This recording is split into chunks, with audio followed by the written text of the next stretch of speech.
지난 주에 제가 설교에서 어떤 분이 댓글을 올린 것을 제가 보고요. 그 댓글에 그 사무엘하에 관한 이야기를 하면서 이 사무엘상과 사무엘하는 시대가 다른데 제가 설교를 할 때 사무엘하를 이야기하면서 사무엘이 기록했다라는 이야기를 제가 한 것 같아요. 제가 가끔가다 말을 하면서 이렇게 내가 말해놓고도 잘 모를 때가 있어요. 그런데 그분이 그걸 지적을 해줘서 참 고맙게 생각을 해요. 왜냐하면 성령님이 또 항상 그 댓글 쓰는 분들을 통해서 저에게도 말씀을 해주세요. 그래서 저 댓글 쓰는 분들에게 항상 고맙게 생각하고 우리의 친실한 동역자들이구나라는 것을 제가 항상 느껴요. 그 댓글 쓰기가 쉽지가 않죠. 참 힘들죠. 근데 힘들어도 거기에 참여하는 분들은 빠지지 않고 참여하는 분들이 있어요. 보면은 정말 소중한 분들이고 개인적으로 저는 참 고맙고 그래요. 우리는 이 세대에 조금 불편하지만 그 불편을 이기면서 주님 앞에 영광 드리는 분들 됐으면 좋겠어요. 그런 그 댓글을 통해서 성령님이 나에게 말씀하시는 게 있어요. 뭐냐면 이거 좀 설명해 줘라 하는 거예요. 그래서 제가 간단하게 이 사무엘 상하, 열왕기 상하에 대해서 간단하게 설명을 좀 해드리려고 그래요. 노트에 잘 적으셨어요. 이걸 정리하셨으면 좋겠어요.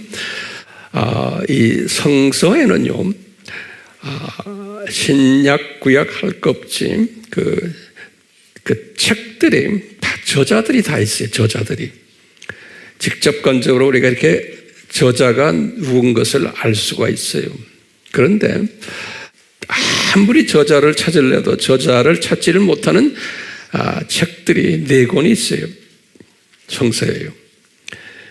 그 4권이 뭐냐면 사무엘 상하 그리고 열왕기 상하예요. 이 책들은 저자 이름이 없어요. 그래서 아무리 우리 신학을 전문으로 공부하는 학자들도 이 저자를 찾아내지를 못해요. 여러 가지 추측들은 있지만 추측성이지 정확하게 찾아내지를 못해요. 왜냐하면 우리 예수님께서는 때를 따라서 필요할 때마다 숨기시는 것이 있어요. 오늘 이 숨긴다는 그 이슈를 가지고 오늘 말씀을 계속할 터인데요. 이 4 책들의 저자들이 숨겨져 있어요. 그러면 어떤 분들은 이렇게 질문을 해요. 거기에 분명히 사무엘 상하가 있는데요. 그러니까 사무엘이 사무엘 상하를 쓰지 않았나요? 라고 질문을 던질 때가 있어요. 그러면 사무엘이 기록하지 않았다는 것을 제가 좀 설명을 해드리려고 해요. 준비됐어요?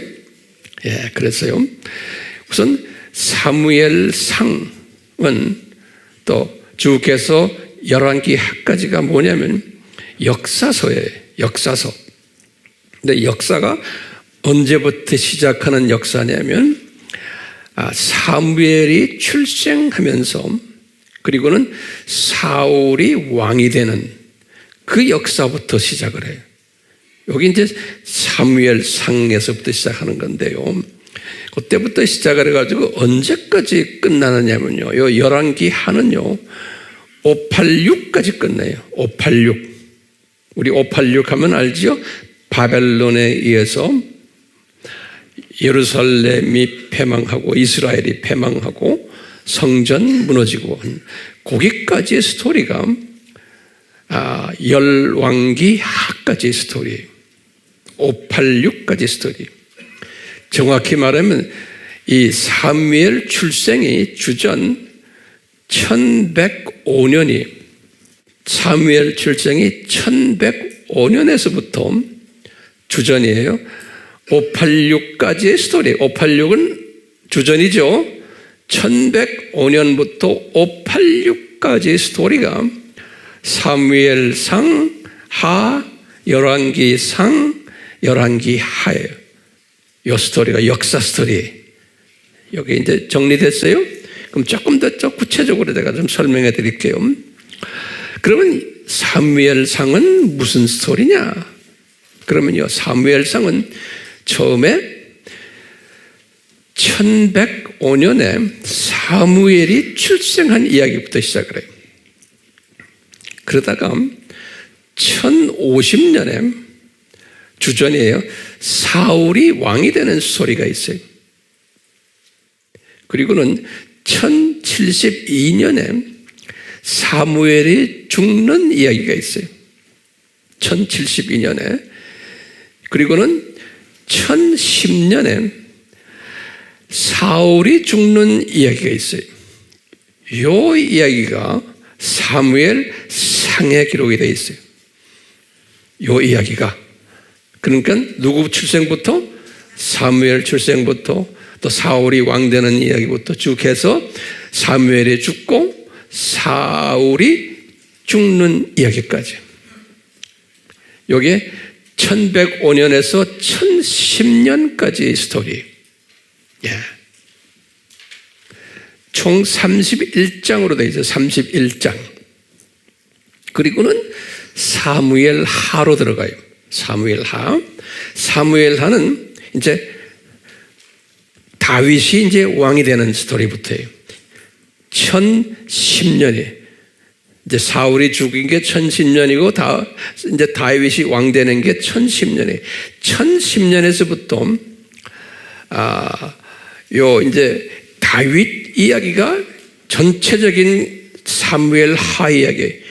이제 다윗이 이제 가나안 일부를 정복도 하고 또 다윗이 범죄했던 이야기도 11장에 보면 나오고 또 다윗이 회개하는 또 스토리, 또 다윗이 압살롬과 그 반대 세력들에 의해서 고생하는 이야기 쫙 14장부터 22장까지 쭉 나와요. 그리고는 이제 마지막에 이제 24장에는 다윗이 인구조사를 이제 이스라엘 가나안 땅을 어느 정도 점령한 이야기. 그래서 이제 인구조사를 한번 하라고 그러고, 그리고는 우리 지난 시간에도 봤지만 소위 타작 마당을 구입하는 이야기. 그까지가 사무엘 하 스토리. 타작 마당을 구입하는. 이제 요 다윗이 아직 죽질 않았어요. 다윗이 죽기 직전에 타작 마당을 구입하는 이야기가 24장에. 그래서 사무엘 하는 24장까지 되어 있어요. 그럼 이제 사무엘 상은 뭐고 사무엘 하는 뭔지 알겠죠? 이제 사무엘 상은 주로 사울 왕 이야기고 사무엘 하는 주로 누구 이야기예요? 다윗 이야기로 보시면 돼요. 됐죠? 예. 그리고는 이제 열왕기 상으로 들어가는 거예요.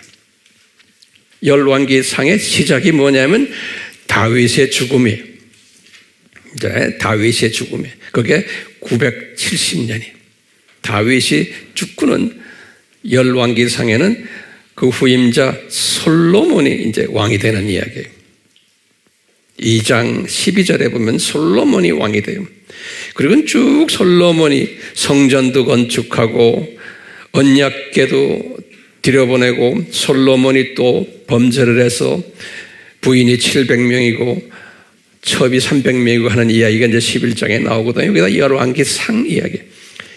그럼 다시 말하면 다윗이 죽고 누구 스토리예요?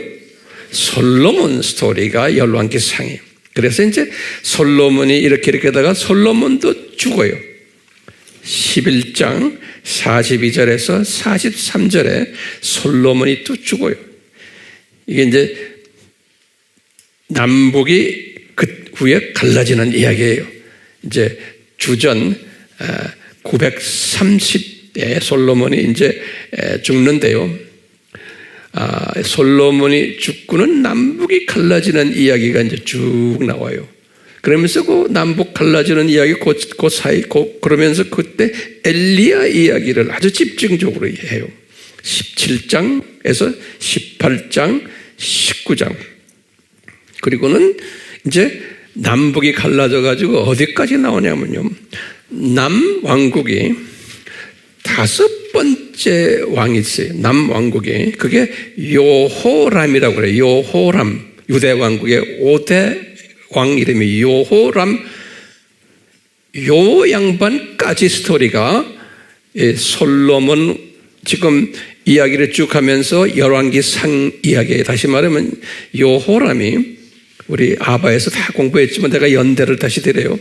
주전 848에서 841 그 기간에 왕노릇한 분이신데 유대 왕국의 5번째 여호람 스토리가 끝나는 이야기고, 그 다음에 이스라엘 왕국이 있어요. 북쪽에 이스라엘 왕국의 9대 왕 아하시야 853년에서 852년에 왕노릇한 분이 9대 왕인데요. 아하시야 왕, 요 왕까지의 스토리가 요게 열왕기상 스토리. 그러니까 열왕기상은 시작을 다윗의 죽음부터 시작을 해가지고 쭉 나오다가 이제 솔로몬의 왕이 오르는 이야기부터 했어요. 솔로몬의 죄 때문에 남북이 갈라지는 이야기. 그리고는 갈라져가지고 어느 왕까지예요? 유대 왕국은 5번째 왕까지 이야기가 거기 다 기록되어 있고, 이스라엘은 몇 번째? 9대 왕까지의 스토리가 적혀 있는 게 거기에 열왕기상이에요. 됐어요? 네. 그 다음에 이제, 그러니까 열왕기상은 정확하게 970년부터 841년까지 보시면 돼. 여기 유다 왕의 여호람이 죽기까지 841년까지. 이 기간이 열왕기상 이야기. 이 장이 22장까지, 22장. 그리고 이제 마지막으로 열왕기 하 스토리. 열왕기 황은 25장이 있는데, 요건 뭐냐면, 시작을 뭐냐면, 엘리야가 휴고당하는 이야기부터 시작을 해요. 근데 엘리야 휴고당하는 이야기를 잠깐 비치시고는 그 다음에 계속해서 유대 왕국의 이제 6대 왕, 아하시야 왕이 이 왕부터 시작을 해가지고 유대 왕국은 20대가 누구예요? 시드기야 왕이죠. 20대. 597년에서 586년의 왕이에요. 요 586 사건이 끝나는 요 이야기까지, 여기 20대 시드기야 왕까지 이야기가 열왕기 하에 있어요. 됐어요? 그러면 북쪽도 마찬가지. 북이스라엘은 10대 요람 왕 이야기부터 시작을 해요. 그래가지고 요람 왕은 852년에서 841년의 왕인데, 요 요람 왕부터 시작을 해서 20대 호세아 왕이 20대, 여기에 722년 사건이에요. 그래서 이 호세아 왕은 732년에서 722년까지 왕이거든요. 그래서 722 사건. 그러니까 722 사건으로 마무리하고 586 사건으로 마무리하는 이야기가 무슨 하요? 열왕기 하에 25장까지 있어요. 이제 시간으로 따지면 841년부터 주전 586까지의 스토리가 이렇게 적혀 있어요. 됐어요? 요 네 책이에요. 그런데 요 네 책이 저자 이름을 몰라요, 우리가요. 아무래도 몰라요. 아무도요. 그 이제 버젓하면 사무엘상 하는 사무엘이 썼다라고 생각하는데, 알고 보면은 사무엘에 쓰질 않았어요. 우리가 그냥 억지로 생각하면 사무엘상까지는 사무엘이 썼을 가능성이 있지만, 왜냐하면 그 중간에 사무엘이 죽었거든요. 사무엘상 끝날 때쯤 돼서. 그래서 저도 상당히 예전부터 이게 혼돈스러웠어요. 사무엘이 안 썼다. 근데 문제는 왜 사무엘상하라고 이름을 붙였을까요? 이게 우리 질문이에요. 사무엘이 쓰질 않았는데. 그러면요, 이 문헌들을 이렇게 보면은, 이게 구약 아닙니까? 구약 때 우리가 70인역 기억나세요? 주전 한 200년 전후에요. 70인역에서 본래 이 사무엘 상하는 둘로 갈라진 게 아니고 한 권이었어요. 한 권이었는데 이 70인역에서 이분들이 두 권으로 이렇게 분리한 거예요. 두 권으로. 예.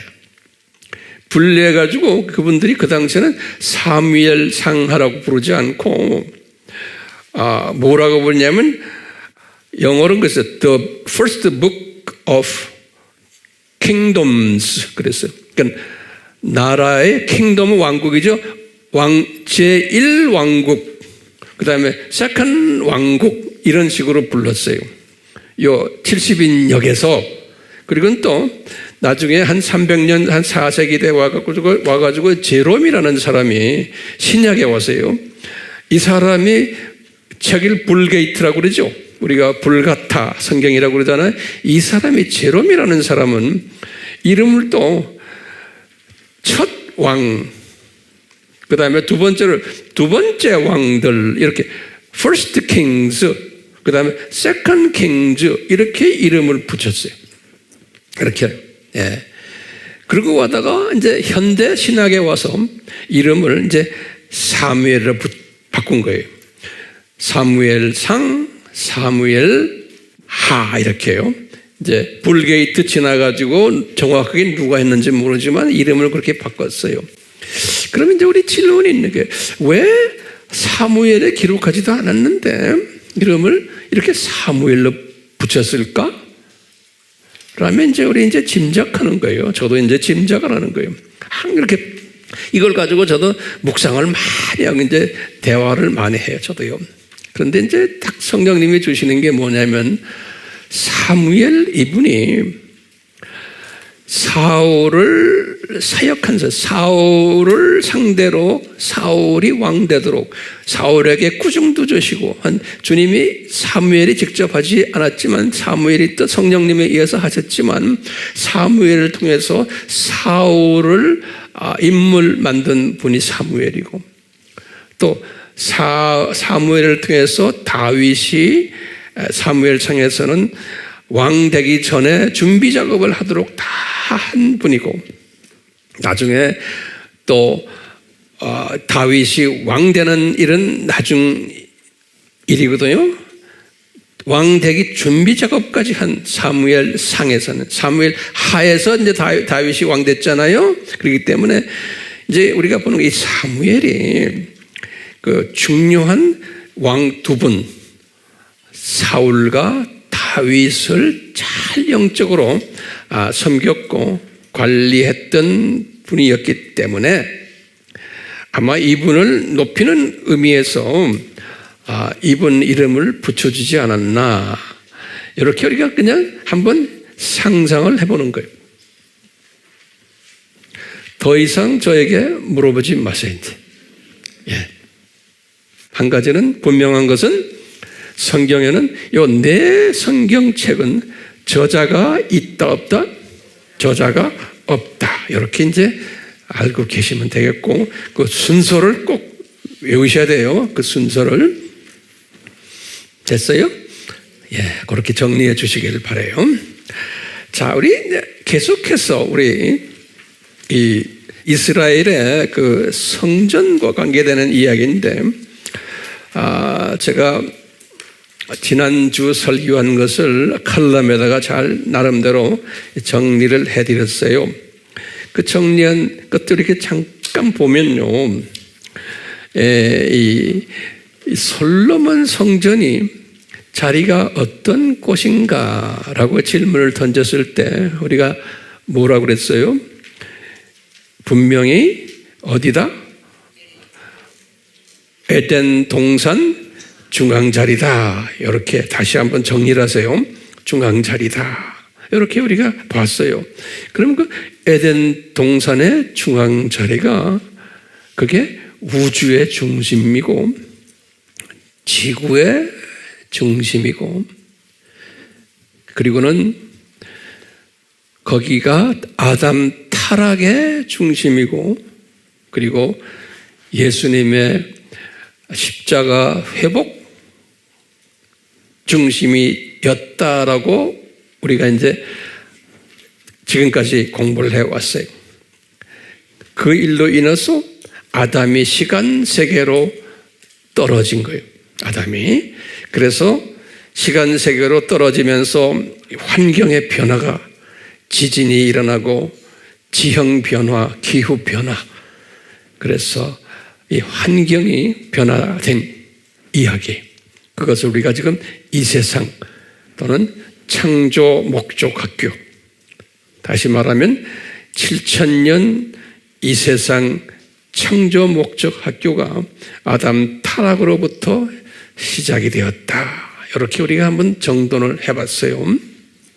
그리고는 그 후부터 이 세상이 지진이 자꾸 나는 거예요. 노아의 홍수도 났고 이래서 지형이 자꾸 변하면서 오리지널 에덴 동산 중앙은 이제 거의 사라진 것 같은 그런 이야기들을 우리가 계속 했어요. 예. 그러면서 이제 그 자리에 모리아산 주전 2000년 아브라함 시대에 있었는데 거기에 이삭을 바친 이야기. 그러다가 나중에 다윗 시대로 들어와서 1000년 후에 다윗이 타작 마당을 아라우나 오르난 이 소유하고 있었던 타작 마당을 구입했다는 이야기. 그리고는 그 자리에 솔로몬이 성전을 건축했다는 이야기. 이런 이야기로 쭉 점철을 해왔어요. 이런 가운데 예레미야가 예언을 받은 것이 있었어요. 예레미야 3장 16절에 그건 606년의 주전 606년에 였다가 이제 바벨론 그 왕국이 아주 그 이스라엘을 괴롭힐 때인데요. 586 직전이죠. 606년에 예레미야가 예언을 받은 것이 우리 알다시피 이거죠. 장차 이제 예레미야가 받은 예언이에요. 장차 이 언약궤가 더 이상 사람들에게 나타나지도 않을 것이고 사람들이 언약궤를 생각하지도 않을 것이고 기억하지도 않을 것이고 찾지도 않을 것이고 그 다음에 중요한 개념이 만들지도 않을 것이다. 이렇게 요 예레미야가 예언을 받은 거예요. 이 예언의 뜻이 뭘까요? 장차 이 언약궤가 깜짝같이 없어질 거라는 예언이에요. 이 언약궤가 이분이 이 예언을 받은 거예요. 예레미야가. 그리고는 586이 일어난 거예요. 586이 바벨론 군대가 예루살렘 점령해서 성전을 무너뜨리는 이야기가 586 아닙니까? 이 직전에 이제 우리가 짐작하는 거예요. 예레미야가 이 예언을 받았기 때문에 성령님이 이 법궤와 그 위에 있는 자비석을 어느 동굴에다가 숨겨놓은 거예요. 어느 동굴에. 그 동굴 이름이 뭐예요? 예레미야 동굴이다. 이제 나중에 이제 역사자들이 이제 예레미야 동굴로 이제 붙인 거예요. 그러니까 예레미야가 우연히 그것을 숨긴 게 아니고 자기가 예언을 받았기 때문에 이제 이 바벨론이 침략하기 전에 이 언약궤를 동굴에다 숨겨놓은 거예요. 네. 자, 이렇게 해서 보면은 이 지금 법궤가 없어졌어요. 그렇죠? 없어지는데 사람들이 찾지라는 거예요. 그래서 제2 성전을 스룹바벨이 성전을 516년에 지었죠. 70년 이후에 586에서 70년 이후에 이때 이분들이 성서에 보면은 법궤가 어디 있느냐 찾지도 않았어요. 그 보면 신기하지 않죠? 예언대로. 예. 그리고는 주전 20년에 헤롯 성전을 지을 때도 법궤를 찾지 않았어요. 그러니까 법궤 없이 성전들이 지어 있었던 거예요. 그러니까 우리 엄밀한 의미에서 법궤가 없다는 건 자비석이 없다는 소리 아니에요. 그러면 욤기프루 우리 공부했죠. 욤기프루 때 레위기 16장 우리 식으로 속죄를 받아야 되잖아요.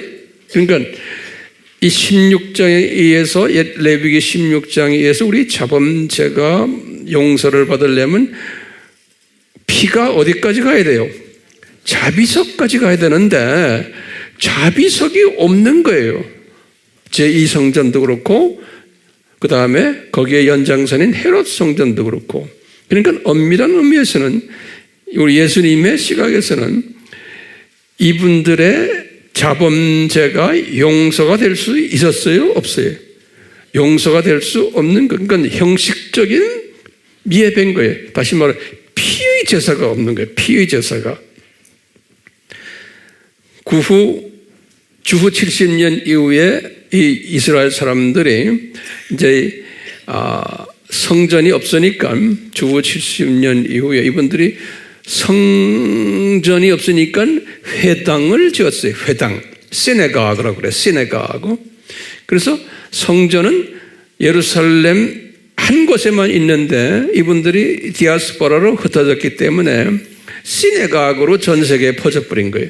그러니까 이분들이 예배드리는 시네가그라는 게 한국말이 뭐예요?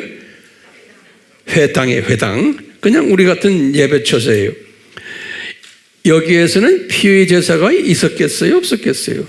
없는 거예요. 예. 그러니까 이 피의 제사는 언제부터 없어졌다고 생각하면 돼요. 이제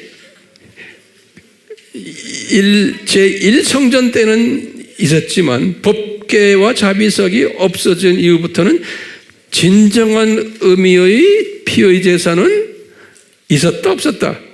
없었다라고 보시면 돼요. 여러분들 다 알지만 내가 지금 정돈하는 거예요. 왜냐하면 이 정돈이 돼야지만 오늘 내가 말씀드리려고 하는 그 말씀과 연계가 되는 거예요. 이런 가운데 이 법궤가 어디 갔느냐라는 것을 메시지를 받은 분이 한 분 누구죠? 이분이 주전 야간 2세기 때예요. 이 마카비 장군인 거예요. 마카비 장군.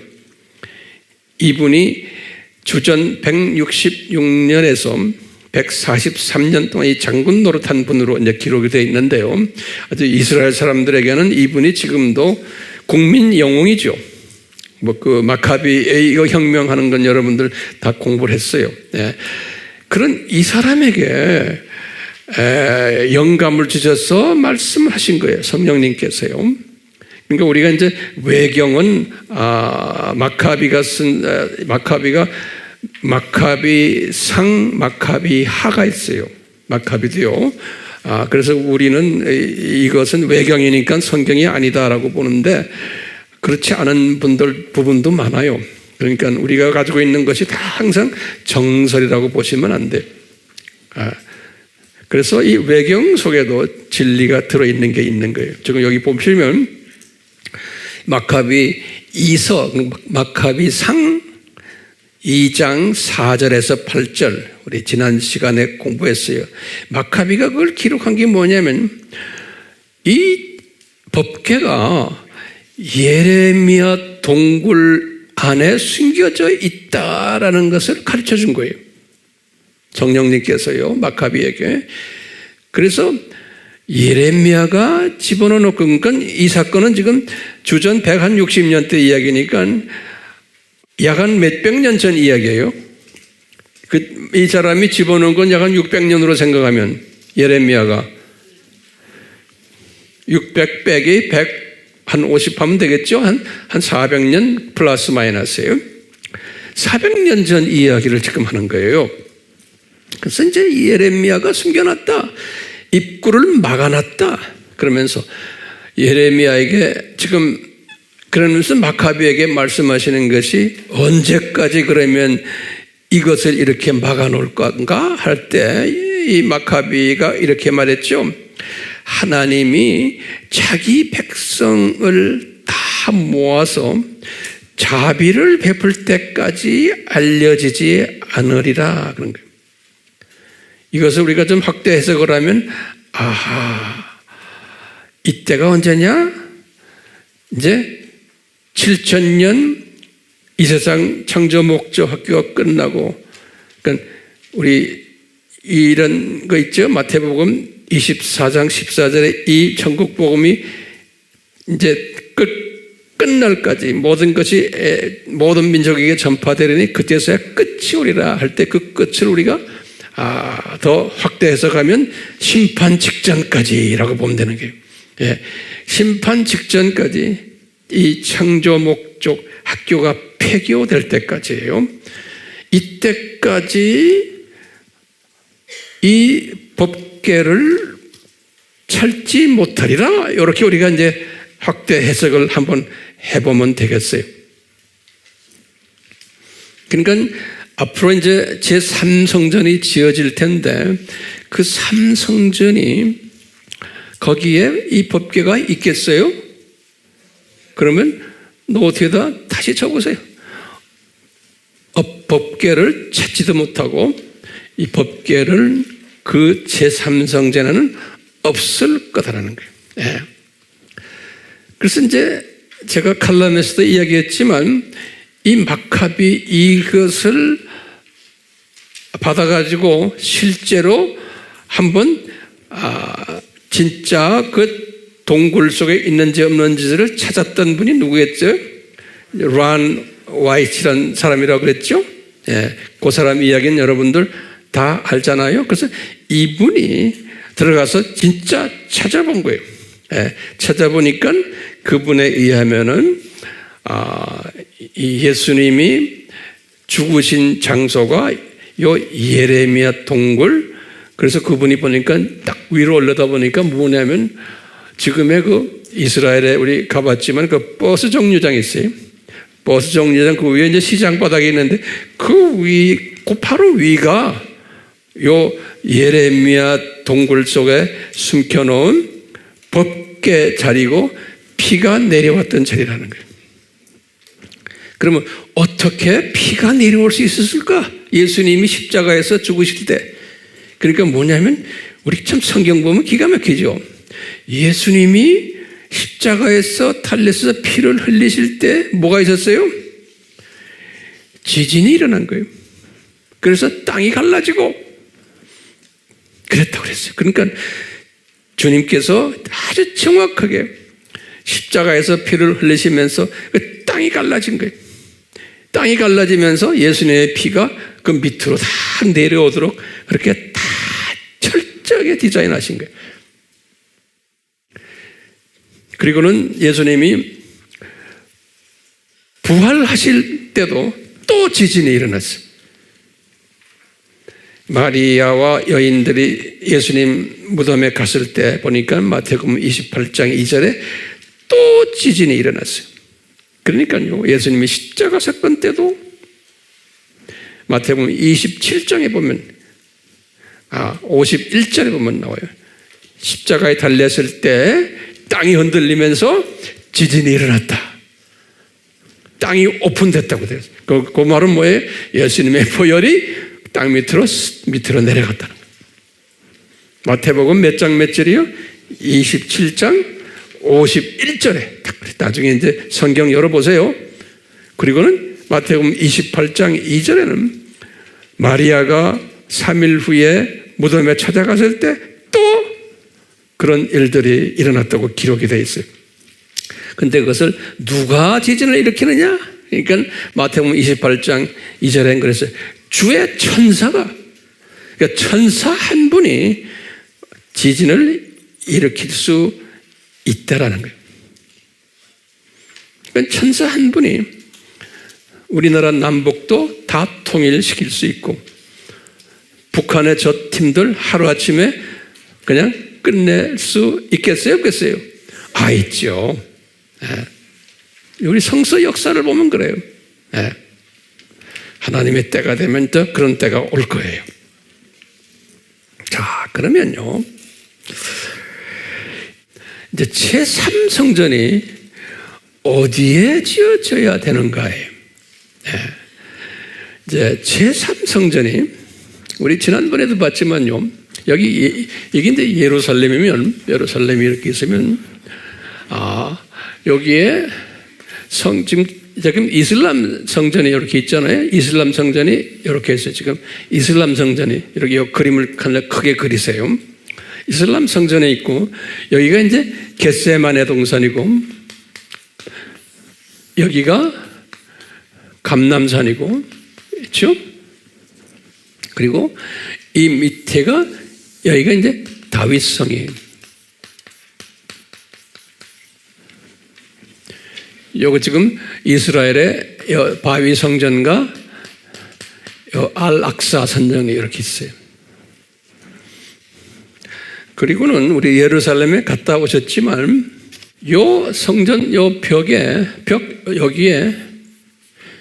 이게 여기 뭐라고 불러요? 이걸 여기 통곡의 벽이에요. 통곡의 벽.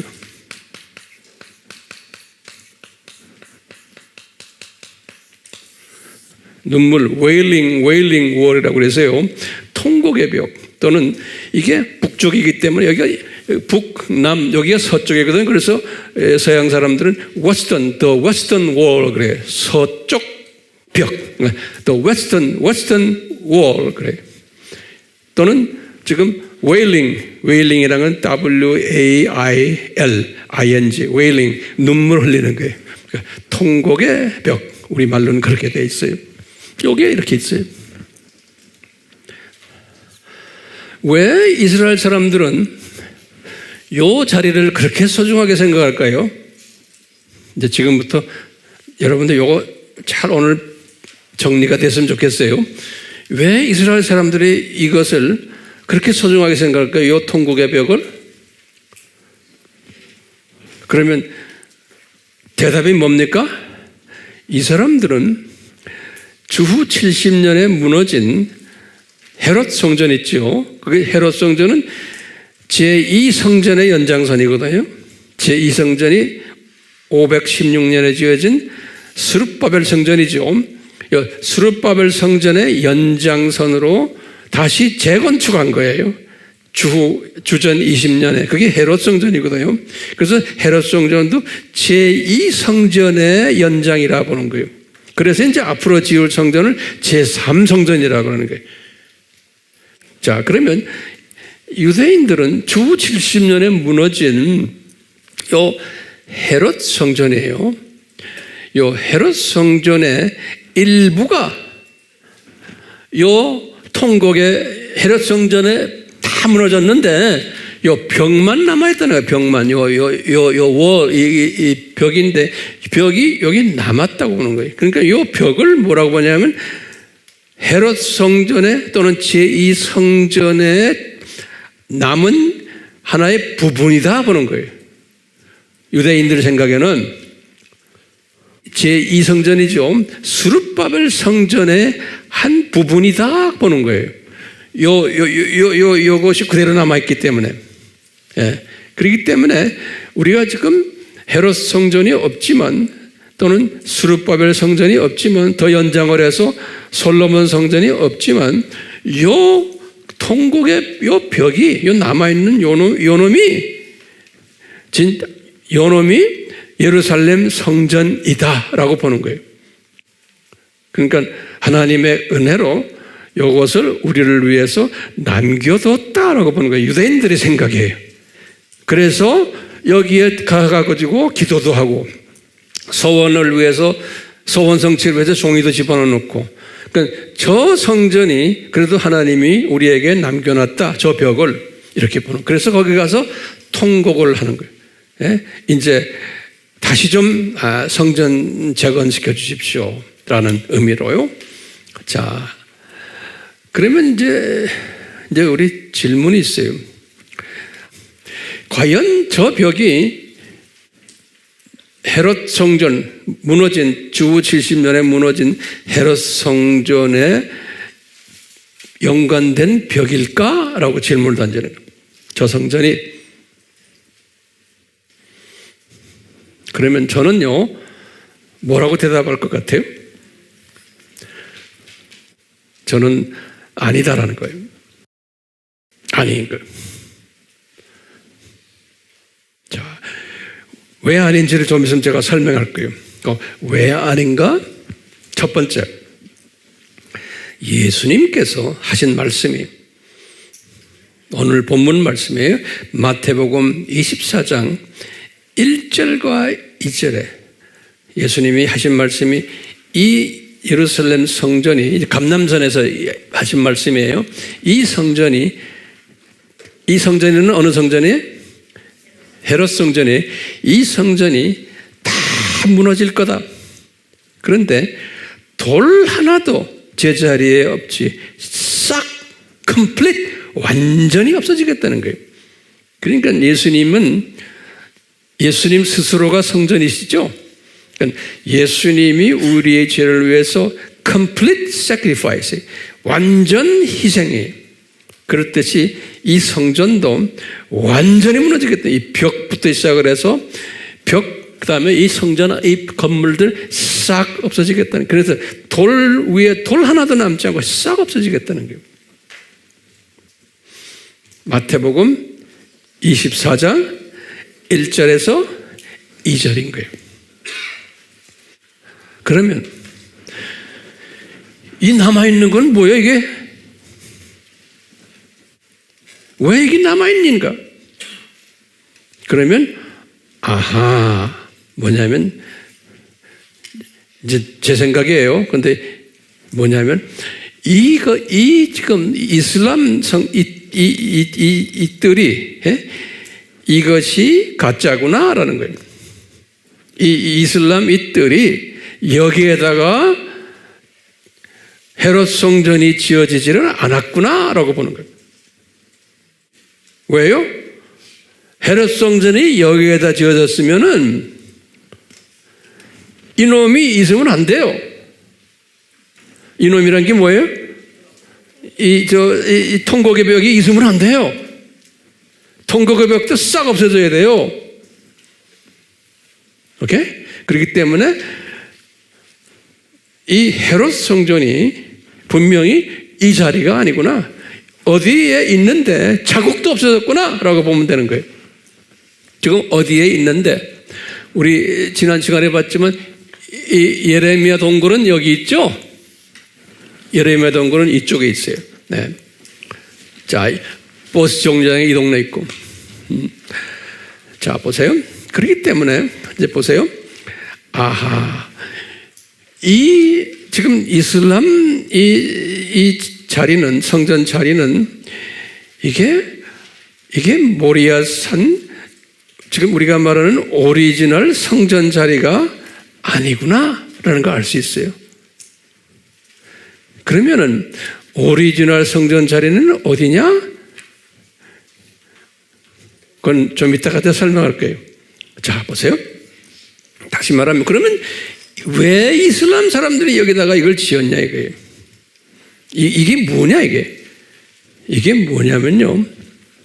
이게 뭐냐면 이 자리가 주후 70년 전부터 로마가 63년 주전 63년부터 제국이 생겼잖아요. 로마가 이제 이스라엘을 점령을 하고, 로마는 항상 군인들이 어느 지역에 가면은 로마 병영을 만들어요. 우리가 의정부에 미군 부대를 만들듯이 꼭 병영을 만들어요. 여러분 이제 외에 들어가서 보세요. 로만 포트레스라고 그래요. 포트레스. 이 로마 군인들의 병영이에요. 그 로마 군인들의 병영이 단단하게 짓는데, 대부분의 이제 요새 와서 이제 우리가 짐작하는 건 뭐냐면, 이 자리가 로마 군인 병영 자리였다라고 보는 거예요. 로마 군인 병영 자리였다. 병영 자리에서 이 로마 군인들도 다 이게 성을 쌓는 거예요. 이 자리가. 그래서 이 사이즈가 로마 군인들의 병영 사이즈와 똑같다는 거예요. 예. 로마 군인들이 저기 가서 병영을 지을 때 그 사이즈가 모양새도 똑같다는 거예요. 그래서 요 자리가 로마 군인 병영 자리였다는 거예요. 요 자리가. 그러다가 로마가 476년에 주후 이제 망했죠. 476년에 로마 제국이 망한 후에 이제 병사들도 다 떠나고, 그래서 이 자리가 다시 이제 하나의 그냥 허허벌판이 되어버렸겠죠. 그러면서 이제 이런 벽도 남아있고, 이런 데에 이제 이슬람 전통에 의하면 마허못이 밤에 가브리엘 천사와 이 메디나에서 말을 타고선 와서 여기에 앉았다가 여기 지금 저 바위에 앉아서 그러다가 이제 낙원으로 올라갔다는 자기네 전설이 있잖아요. 알죠? 그렇기 때문에 이슬람 사람들이 이 자리를 옛 병영 자리인데 그 사람들은 모르고 이 자리를 성스러운 자리로 생각한 거예요. 그래가지고 나중에 700년 전후로 해서 바위 성전 짓고, 그 다음에 뭘 지었어요? 알악사 성전을 이 자리에다 지은 거예요. 그러니까 이분들이 지어놓은 이 성전 자리가, 이 자리가 뭐라고 대답하면 돼? 옛 무슨 자리? 로마 병영 자리인 거예요. 그리고 이 통곡의 벽도 로마 병영을 포함한 그 벽인 거예요. 이 벽이 성전의 일부가 아닌 거예요. 그럼 왜 성전의 일부가 아닌가 하면 뭐라고 해요? 마태복음 24장 1절에서 2절에 돌 하나도 남겨놓지 않고 싹 없어지겠다 그랬어요. 예수님께서 완전히 없애버렸거든요. 근데 이게 남아있는 건 이건 비성사적인 거예요. 자, 그렇다면은 황 목사님, 제3성전은 그럼 어디다 지어야 돼요? 그런 거예요. 어디다 지어야 돼요? 여기 보시면 지금 예수님의 십자가 사건이 여기 있죠? 아까 요 밑에 법궤가 숨겨져 있었다고 그랬죠? 제 말 따라오세요? 그러니까 법궤가 여기 숨겨져 있다는 말은, 요 말은 무슨 말인가 하면, 요 말은 오리지널 어디라는 거예요?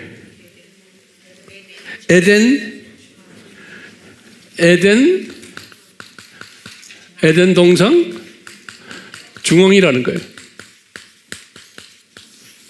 요 자리가 에덴 동산 중앙이라는 거예요. 그런데 아담이 타락한 후에 지진이 또 생기고 이 시간색으로 떨어지고 에덴 동산의 중앙이 그 후에 많은 변화를 일으키면서 이 중앙이 지금은 뭐 우리가 도저히 이해가 안 되는 모습으로 바위 속에 지금 숨겨져 있는 거예요. 법궤가 지금요. 그러니까 요 에덴 동산 중앙이 우리에겐 지금 볼품없는, 우리가 볼 때는 지금 별거예요. 근데 여기가 언제 새롭게 되겠어요? 옛 에덴 동산 중앙 모습으로 변화가 되려면 언제? 예? 이제는 새 예루살렘으로 들어갈 때예요. 새 예루살렘으로 들어갈 때 그 안에는 성전이 없다고 그랬어요. 새 예루살렘에는 계시록 21장에 보면요, 새 예루살렘으로 새롭게 만들었을 때 이 말은 뭐예요? 이 시대의 모습을 이렇게 다시 변형할 때가 오는데, 그때 되면 성전은 없으면서 요 에덴 동산 중앙이 딱 우리에게 이제 보일 거라고 저는 보고 있어요. 그 전까지는 저 에덴 동산 중앙을 우리가 볼 수가 있어요, 없어요? 없어요. 네. 자, 지금까지 잘 정리돼요? 그러면 또 질문이 있는 거예요. 황 목사님, 그렇다면은 아브라함이 이삭을 바쳤던 그 장소는 그러면 어디였습니까? 아브라함이 이삭을 바쳤던 장소는 벌써 아담 타락에서부터 2000년 후예요. 그렇죠? 그러니까 아담 타락에서부터 2000년 후기 때문에 그 모리아산 그 자리가 이 자리였겠어요? 이 자리? 저는 그렇게 생각 안 해요. 비슷한 이 동네 어딘 것 같아요. 왜? 지형이 다 변해버렸어요. 예. 자, 그런데 보세요. 왜냐하면 이삭을 거기다 바쳤잖아요. 거기 주전 2000년이죠. 그리고는 주전 1000년에 솔로몬 성전을 지었어요. 그렇죠? 1000년 후에 솔로몬 성전을 지을 때 솔로몬 성전은 그러면 어디다 지었을까요?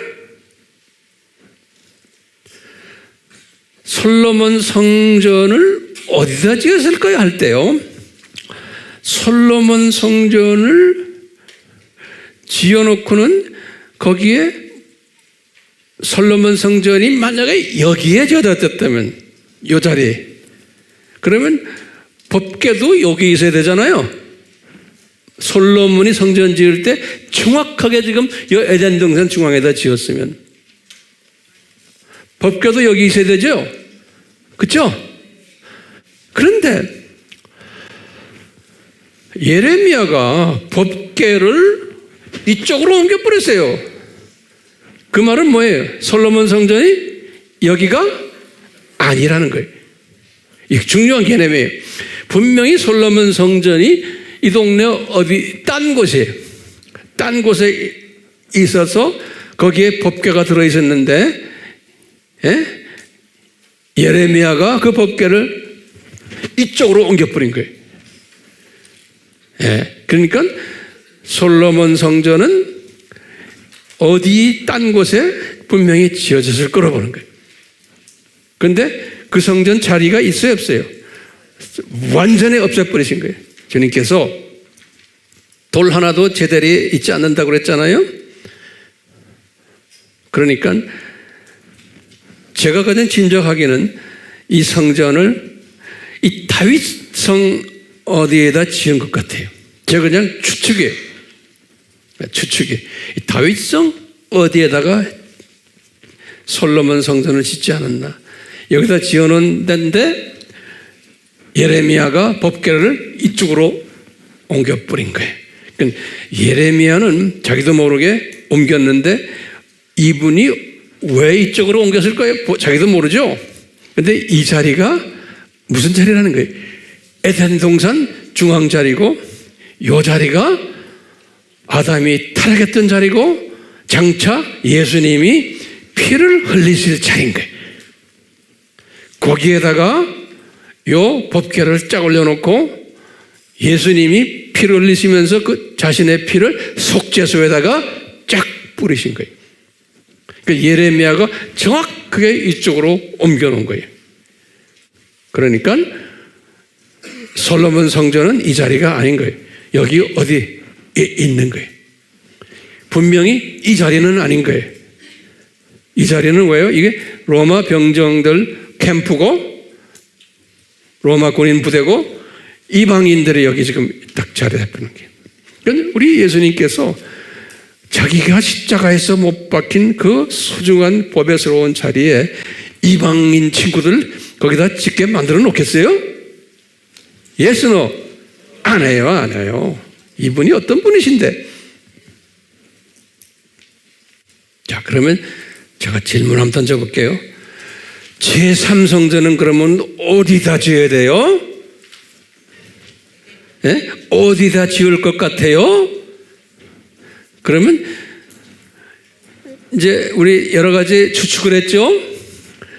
이 북학설이 뭐였죠? 요 이슬람 성전에 있는 이쪽에다 짓는 방법이 하나 있고 또 지금 또 요 가운데 두 번째 요 학설도 있고 세 번째 학설은 뭐냐면 다윗성 이 동네 어디다 짓는 학설도 있어요. 네. 또 요새 와서는 또 이 동굴 근방 어디에다가 짓는 방법도 있다라고 또 가정을 하는 분들도 있고 많아요. 여러 가지 지금 학설들이. 그러니까 여러분들이 황 목사님 그러면 황 목사님은 어떻게 생각하세요? 나도 몰라요. 어디다 할지. 그렇지만 어디다 하든 관계 없어요. 그렇죠? 이 제3성전은 이게 멸망에 가증한 것들이 예배보는 엉터리 성전이에요. 우리에게 표지판으로 예수님의 재림이 가깝다는 표지판으로 보여주기 위한 하나의 표지판이에요. 제3성전은 거기에 거룩한 예배가 있는 곳이 아니에요. 그러니까 이곳이 어디에 지어질 것이다? 그것은 우리는 별로 알 필요도 없어요. 그렇지만 지어질 거예요. 편한 곳에. 그래서 예전에 지금 말씀했지만 요 다윗성 여기에 지을 가능성이 있는 게 이스라엘 정부에서 여기에 있는 개인 집들을 다 구매하고 있대요. 그런 이야기 우리 지난번에 이스라엘 갔을 때 가이드가 그런 말 했죠. 예. 그러니까 지금 가장 가능한 부분이 이 지역이에요. 이쪽은 뭐 집도 많고 뭐도 많고 복잡해요. 그러니까 가장 가능한 것이 이 지역 같아. 왜 그러냐면 우리가 계시록 11장 1절에서 2절에 요한이 본 게 있죠. 성전이 지어진 것을 요한이 본 거예요. 제3성전이 그 성전이 지어진 것을 딱 보니까 이방 성전과 나란히 같이 있더라 그랬어요. 이방 성전과. 그러니까요, 이방 성전은 이슬람 성전 아니에요? 이슬람 성전과 나란히 지어져 있더라 그랬어요. 제3성전이 계시록 어디예요? 11장 1절에서 2절이에요. 그러니까 나란히 하니까 여기 이야기도 여기 이야기도 하고 그러는 거예요. 근데 이제 요새 와서는 여기 이야기가 지금 이쪽 다윗성 이야기가 강력하게 지금 또 나타나는 후보 중에 하나예요. 강력한 후보 중에 하나예요. 자, 그러면요. 제가 이제 여러분들에게 심각하게 질문을 좀 던지려고 해요. 준비됐어요? 이 준비된 질문도 잘 적어 놓으세요. 예. 그러면 왜 우리 예수님께서 요 오리지널 에덴 동산 중앙이에요. 타락이 시작된 것이고 회복이 된 것이에요. 저 장소를 왜 숨겨 놓으셨나요? 예. 물리적으로도 지금 숨겨놨지만 대부분의 하나님의 자녀들이 이 부분을 잘 몰라요. 대부분의 하나님의 자녀들이 제가 지금 설명하는 이 부분들을요. 예. 왜 숨겨 놓으셨나? 그러면 거기에 대한 답을 우리가 찾아내야 돼요. 왜 이분이 숨겨 놓으셨나? 그러니까 저 자리가 그러면 넘버원이에요. 저 자리가 엄청 거룩한 자리이기 때문에 그런 거예요. 저 자리가 왜요? 저 자리에서 타락이 일어났고 회복이 일어났던 자리예요. 저 자리가, 그걸 더 우리식으로 말하면 창조 목적 학교를 개설하는 자리예요. 저 자리가. 예. 그리고는 교장 선생님이 거기에 이제서 이 일을 진행할 것을 다 계획하신, 다시 말하면 하나님의 마음이 숨겨져 있는 자리예요. 저 자리가. 다시 말하면 하나님의 자녀들을 창조 목적을, 거기 절대성과 중요성을 가르쳐 주시기 위해서 결정하시고, 그것을 하시기 위해서 삼위 하나님의 마음을 거기다가 집어넣은 아주 보배로운 거룩한 장소예요. 네. 그렇기 때문에 저 장소를 피조물들이 그냥 쉽게 알게 하지를 않으시는 거예요. 우리 피조물들은 뭐든지 쉽게 가지면은 인간의 속성이에요. 그 가치를 모르게 돼 있어요. 그 마음을 모르게 돼 있어요. 하나님의 뜻을 모르게 돼 있어요. 쉽게 가지면. 우리 인간은요. 그렇기 때문에 만약에 자기가, 우리가 쉽게 받았어요. 아, 저것이 저런 것이구나 쉽게 받았으면, 인간은, 제가 볼 때 그래요. 인간은 금방 떨게 돼 있어요. 조금 알면은, 내가 이제 좀 안다고, 제 잘났다고 금방 떨게 돼 있어요. 우리도 똑같아요. 조금 이제 이런 비밀을 조금 알고 나면 금방 떨 사람들이 분명히 있어요. 금방 떨면 안 돼요. 더 겸손해져야 돼. 하나님의 그 마음을 깨닫고, 예? 이 되게 보면 적당히 조금 좀 아는 사람은 지가 똑똑한 것처럼 하고는 금방을 떨게 돼 있는 게 인간이. 그러니까 절대로 우리 아미 식구들은 금방 떨면 안 돼요. 이럴 때일수록 이 깊은 하나님의 신비가 여기에 숨겨져 있구나. 예? 그렇기 때문에 예수님은 우리 인간의 이성으로 이해를 못하는 부분을 예수님이 성경에는 신비라는 표현을 썼어요. 그분에게는 신비가 아니에요. 그렇지만 우리에게는 신비인 거예요. 하나님의 자녀들인데도. 그래서 미스터리라는 단어를 썼어요. 이건 뭐냐면 우리 하나님의 자녀들이 그 하나님의 깊은 마음을 이성으로 소화를 못하게 디자인되어 있기 때문에 그래요. 그래서 하나님이 그 단어를 쓰셨어요. 신비라는 단어. 그래가지고 하나님의 자녀지만 이 전지하신 하나님이 뭐라고 그러냐면, 내가 이런 것들은 신비라는 단어를 내가 사용한다 그러는 거예요. 너희들을 위해서. 그러면서 예수님이 사용하신 신비 단어가 뭐예요? 첫 번째, 하나님의 신비라는 단어를 쓰셨어요. 이것은 뭐예요? 창세전에 십자가를 디자인하셨다는 거예요. 이것을 하나님의 신비다. 바울에게, 요한에게 말씀했어요. 그게 신비. 그러니까 아무나 알아듣는 게 아니에요. 하나님의 자녀라고 그래서 인간이 이 자유의지, 인간 책임을 항상 이야기하는 하나님의 자녀들은 이 신비를 믿지를 못하고, 이 신비 이야기하면 자꾸 스트레스 받아요. 왜? 어떻게 하나님이 이렇게 하실 수 있냐고. 그렇기 때문에 이 예정적 하나님의 디자인을 믿는 사람들에게는 이것이 가능하지만, 인간의 노력과 자유의지와 인간의 이성을 중시하는 사람들에게는 이 신비라는 단어가 스트레스를 주는 단어예요. 그 그릇이 그만큼 되지를 못해요. 자, 그래서 하나님이 신비라는 단어를 주신 게 첫째가 뭐예요? 하나님의 신비, the mystery of God. 이건 창세전 십자가 사건 신비. 두 번째 신비는 그리스도의 신비. 창세전에 유대인들이 눈이 감길 것을, 이것을 디자인하신 것을 그리스도의 신비라 그랬어요. 우리 다 공부했잖아요. 세 번째 신비는 뭐냐면요, 하나님 나라의 신비. 이것을 예수님께서 마태복음 13장에 7가지 비유를 가지고 설명했어요. 하나님 나라의 신비. 이거는 7000년 이 세상이 어떻게 될 것인 것을 가르쳐 주시는 신비. 마태복음 몇 장이에요? 13장이에요. 그래서 마태복음 13장에서 예수님이 하신 말씀이 있어요. 기가 막힌 말씀하셨어요.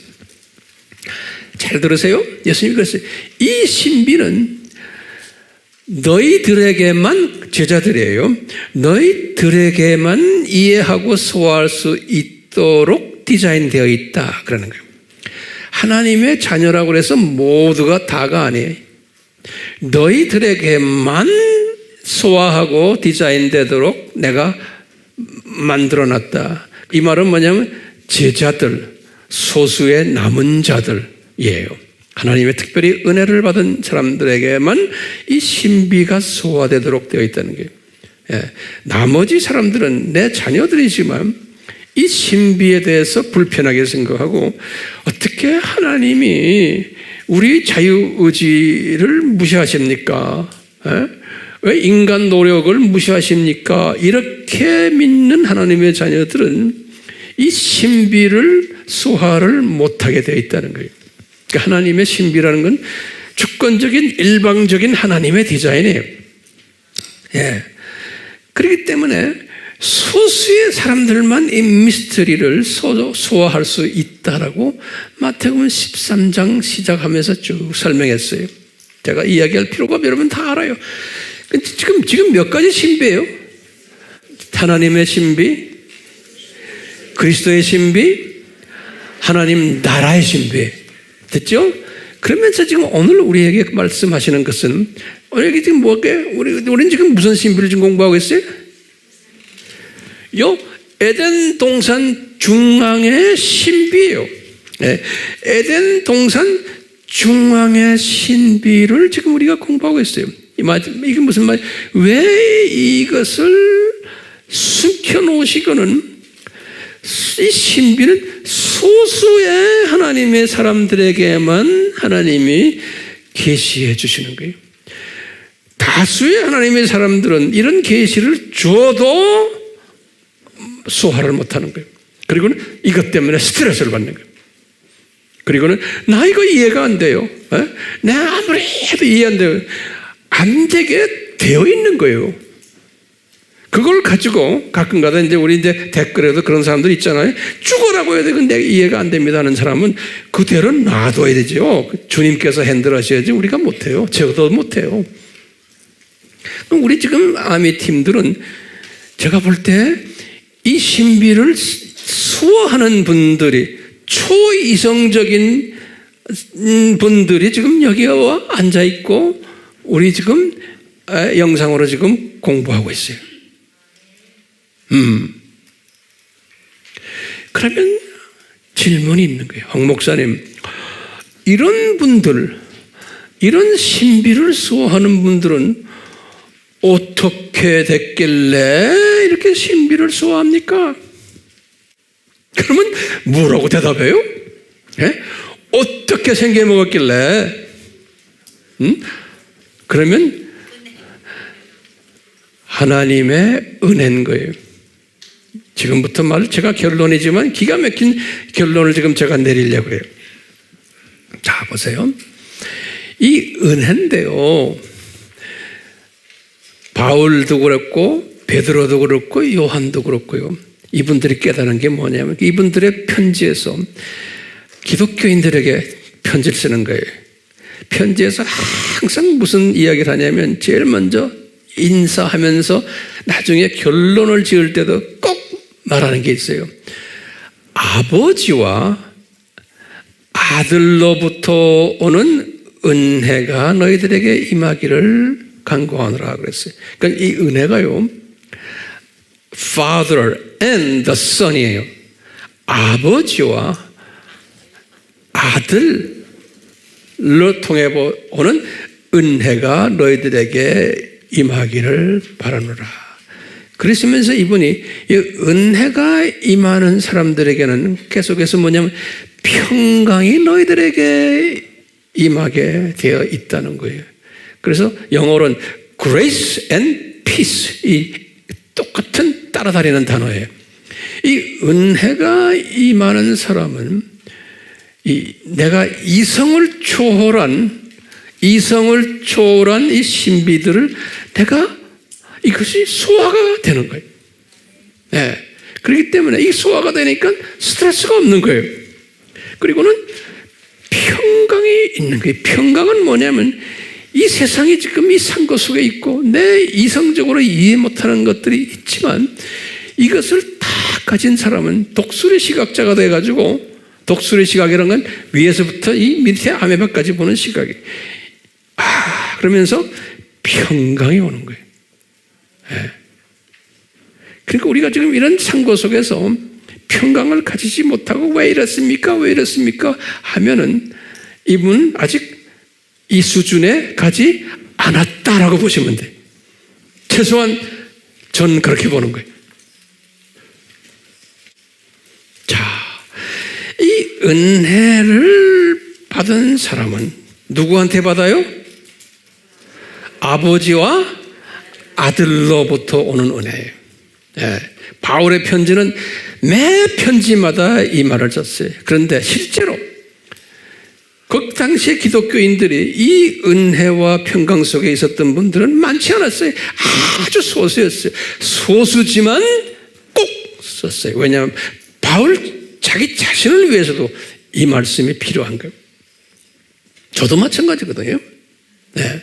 그래서 은혜를 받은 사람은 이 생각이 달라지도록 어떻게 하냐면요, 이 중요한 게 은혜를 받은 사람은 소수예요.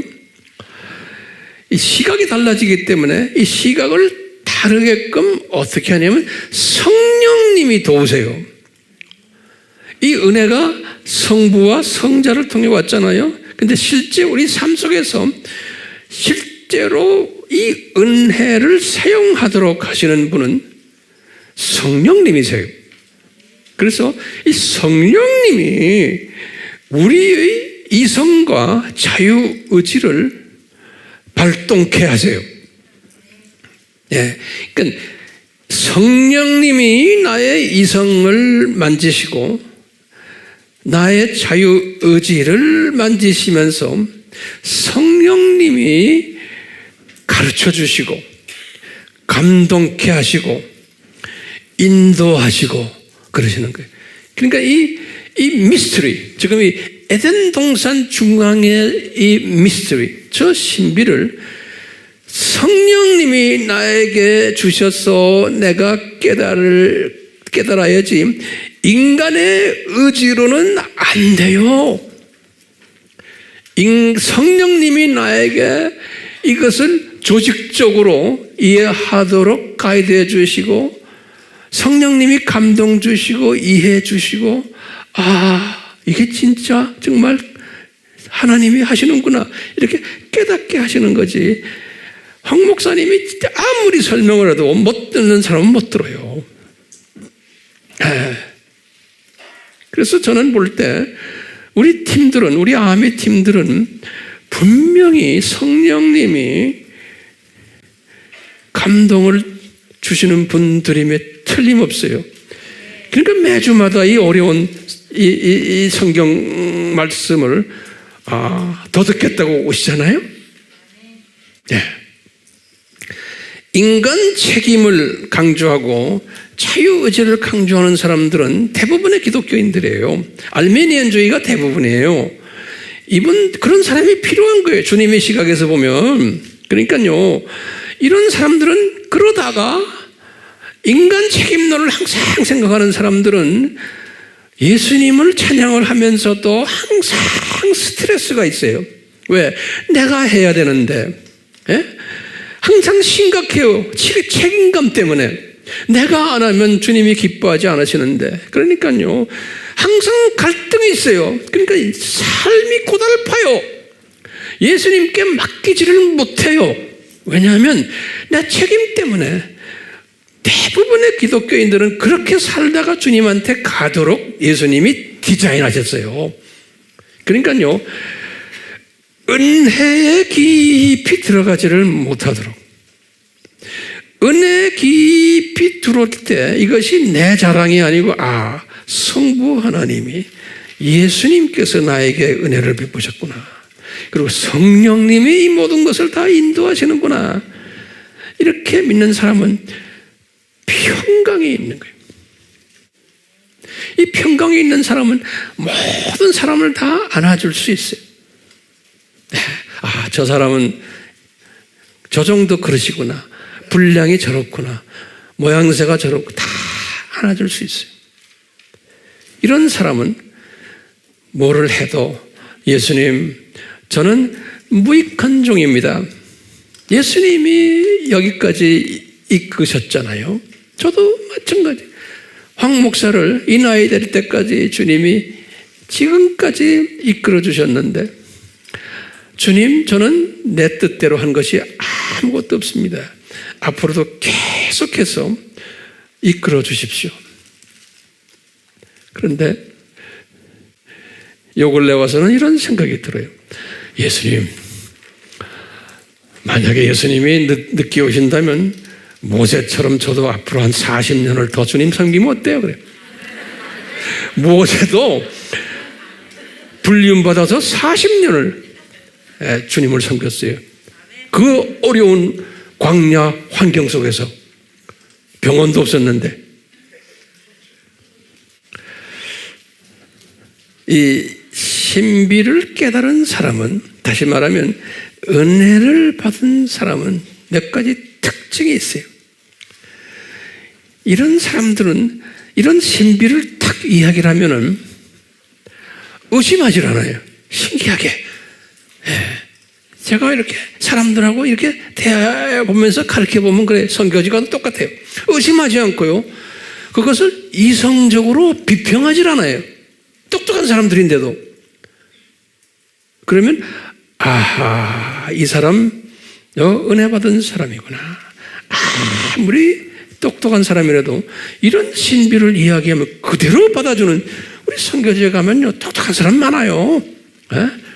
이런 사람들 딱 이런 걸 설명하면 딱 받아고 막 우는 사람도 있어요.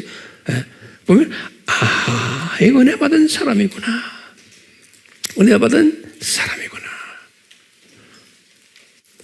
제가 여러분들에게 왜 이런 설명합니까? 여러분들, 이성을 초월한 이 신묘막측한 예수님의 계획에 무릎을 꿇는 사람이 돼야 돼요. 그것은 내 힘으로 안 되는 거예요. 그렇기 때문에 우리는 뭐라고 그래요? 예수님, 저에게 은혜를 베풀어 주시옵소서. 이 은혜, 이 절묘한 디자인, 이 신비로운 아주 섬세하고 자상한 예수님의 이 디자인에 무릎을 꿇는 사람이에요. 그렇기 때문에요, 여러분들, 이런 신비, 소수의 사람들만 받을 수 있는 이 신비를 안 받아도 괜찮아요. 몰라도 괜찮아요. 이 설교 소화 못해도 괜찮아요. 이거 나 도저히 용납 못하겠습니다, 이런 사람 많아야 돼요. 괜찮아요. 이런 사람 그러다가 다 주님 나라에 나중에 가세요. 나름대로 주님이 다 칭찬하시고 해요. 그런데 항상 바울 같은 사람들, 야고보 같은 사람들, 모세 같은 사람들, 다윗 같은 사람들은 특별한 이 신비를 이해하는, 소화하는, 이성을 초월하는 이것을 은혜로 받은 사람들이에요. 이런 사람들은 우리가 부름받아 나선 이 몸 찬송가 있죠? 이 찬송이 부담이 안 돼요. 우리가 이제 이 찬송을 부를 텐데, 이 찬송이 부담이 안 돼요. 네. 이 찬송이 부담이 되지 않도록 성령님이 나를 이렇게 자유롭게 이끄세요. 우리가 이 찬송을 부를 때 주여 이 찬송 고백대로 내가 스트레스 받지 않고 즐거운 마음으로 감사한 마음으로 이 찬송을 한번 불러봅시다. 이게 은혜 받은 사람과 안 받은 사람과의 차이점이에요.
예수님이 왜 이 에덴 동산 중앙을 이렇게 숨겨놓으시고 우리에게 보여주지 않으시는지를 우리가 조금이라도 깨닫게 해주시니 감사합니다. 우리가 조금이라도 알게 되면 안다고 거들거릴까봐 주님께서 숨겨놓으셨다가 희미하게나마 우리에게 가르쳐 주셨습니다. 주여, 이 희미하게나마 깨달은 우리가 지금 이 부름받아 나선 이 몸 찬송을 하지만 날로 이 찬송 내용이 우리 삶 속에 스며들어 이 찬송 내용대로 주님을 섬기다가 주님 앞에 가는 복된 자들 되도록 은혜 베풀어 주시옵소서. 삼위 하나님의 은혜 베푸심과 평강 베푸심이 우리에게 항상 있기를 예수님의 이름으로 축원하옵나이다. 아멘.